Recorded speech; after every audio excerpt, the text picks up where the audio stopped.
Avec la saison estivale bien amorcée, plusieurs ont décidé de prendre des vacances. Cependant, est-ce possible de prendre une pause avec sa création de contenu? Si oui, comment faire pour s'assurer de ne pas se faire oublier? Je vous livre quelques conseils dans les prochaines minutes. Les médias sociaux en affaires est votre rendez-vous hebdomadaire pour en connaître davantage sur les différents réseaux sociaux et les plateformes de création de contenu dans un contexte d'affaires. Chaque semaine, je, Amélie Delebel, répondrai à une question thématique qui vous permettra d'appliquer concrètement ces conseils pour votre entreprise. C'est parti! Bonjour et bienvenue sur ce 34e épisode des médias sociaux en affaires. Très heureuse de discuter avec vous aujourd'hui sur ce sujet, donc des pauses en fait avec sa création de contenu, que ce soit justement lors de la saison estivale ou bien évidemment dans d'autres périodes de l'année. Alors sans plus attendre, je vais vous dire oui, c'est bel et bien possible de prendre une pause avec sa création de contenu. Cependant, c'est très important de bien planifier le tout, donc ne pas le faire à la dernière minute. Donc habituellement, on le sait quand même un peu d'avance quand seront nos vacances. Donc si c'est également le cas pour vous, c'est parfait. Donc selon la durée de votre absence, ça peut être une semaine, 2 semaines, peut-être même un mois, vous allez justement penser à ce que vous souhaitez mettre de l'avant. Habituellement, vous aurez peut-être déjà une stratégie en place avec peut-être des points clés sur ce que vous souhaitez mettre de l'avant pour certaines périodes de l'année, que ce soit des formations, des produits, des services, certaines nouvelles, etc.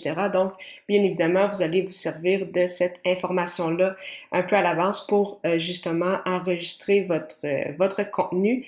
Et c'est justement donc là où le méga batching peut vraiment prendre son importance, que ce soit avec la vidéo, le podcast ou les articles de blog. Donc, si par exemple vous partez un mois et vous rédigez en moyenne un article de blog par semaine, donc bien évidemment rédigez en ayant en tête justement ce que vous souhaitez mettre de l'avant, rédigez vos 4 articles de blog à l'avance. Souvent, si vous avez un site WordPress, vous allez être en mesure de les planifier d'avance, donc ainsi les articles qui vont être partagés sans difficulté. Même chose avec vos épisodes de podcast. Donc, c'est ce que je fais avec justement les médias sociaux en affaires. Donc, j'enregistre toujours un mois d'avance en ayant en tête ce dont je veux parler pour le mois suivant. Et quand j'ai du temps, je me prends justement une période dans une journée pour enregistrer mes épisodes et par la suite, je les planifie sur mon site WordPress. Et quand le lundi matin arrive, l'épisode est en ligne et il est disponible sur les différentes plateformes sans que je sois à la presse ou sans que j'aie besoin, moi, de mettre l'épisode en ligne. Et bien évidemment, vous pouvez aussi planifier vos vidéos sur YouTube.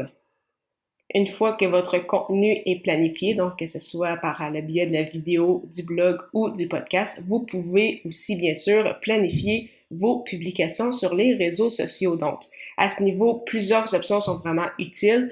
Si vous utilisez en fait Facebook et Instagram, il y a bien sûr le Creator Studio qui est l'outil de Facebook, un outil gratuit qui fonctionne très bien. Sinon, si vous êtes sur d'autres plateformes, il y a bien sûr des plateformes freemium qu'on va appeler, donc qui vont vous donner un essai gratuit de base et par la suite, vous pouvez payer un abonnement mensuel ou annuel. À ce niveau, vraiment plusieurs options qui sont disponibles. Donc, si vous ne les avez jamais utilisées, faire des essais, voir justement avec quelle plateforme vous êtes la plus à l'aise. Mais rapidement, je peux vous recommander Buffer, CoSchedule, Publer, AgoraPulse, HotSuite. Donc vraiment, ce ne sont pas les options qui manquent à ce niveau. Et ainsi, encore une fois, vos publications sur les réseaux sociaux qui vont parler justement des points importants au cours de vos semaines de vacances. Donc vraiment, une excellente façon de tout planifier pour s'assurer que tout fonctionne bien, même si vous n'êtes pas devant votre ordinateur à ce moment. Et ainsi, vous assurer que les gens ne vous oublient pas du tout lors de votre absence. Sinon, si vous avez un podcast et vous savez, par exemple, que vous prenez des vacances à certaines périodes de l'année, je vous recommande en fait de créer des saisons, ce qui est une option possible, qui est aussi une option de plus en plus appréciée. Donc, en créant des saisons, vous pouvez choisir une thématique précise pour la saison en particulier. Vous pouvez décider d'un format, par exemple, sur un format solo, sur un format entrevue, et créer des saisons de 8 à 16, par exemple, épisodes, donc un peu comme une série télévisée. Et par la suite, vous pouvez prendre une pause de 6 à 8 semaines entre les saisons. Donc, ça vous permet justement de planifier votre contenu à l'avance et les périodes dans l'année où vous êtes justement en vacances ou vous voulez peut-être vous concentrer sur d'autres projets, eh bien, vous avez une pause avec votre création de contenu, donc ça vous permet justement de penser déjà à la prochaine et ainsi donc vous assurer justement de toujours créer du contenu en avance avec, comme toujours, un plan en tête et ainsi de la planification derrière. Donc, en résumé, est-ce possible de prendre une pause avec sa création de contenu? Oui. Si on le sait d'avance, c'est très, très, très utile pour justement planifier, que ce soit avec la création de contenu, vidéo, podcast ou blog. En lien avec le podcast, vous pouvez décider de faire des saisons. Et vous pouvez également planifier sur vos réseaux sociaux avec des outils comme le Creator Studio, Buffer, CoSchedule, Plugger et ainsi de suite. En lien justement avec le podcasting, j'utilise l'hébergeur Blubrry avec mes 2 podcasts. Si vous souhaitez essayer cette plateforme, simplement vous rendre au amidelabel.com/Blubrry, BLUBRRY, pour obtenir un mois d'essai gratuit. La semaine prochaine, je répondrai à la question « Pourquoi utiliser Google My Business ?» Ne manquez pas ça!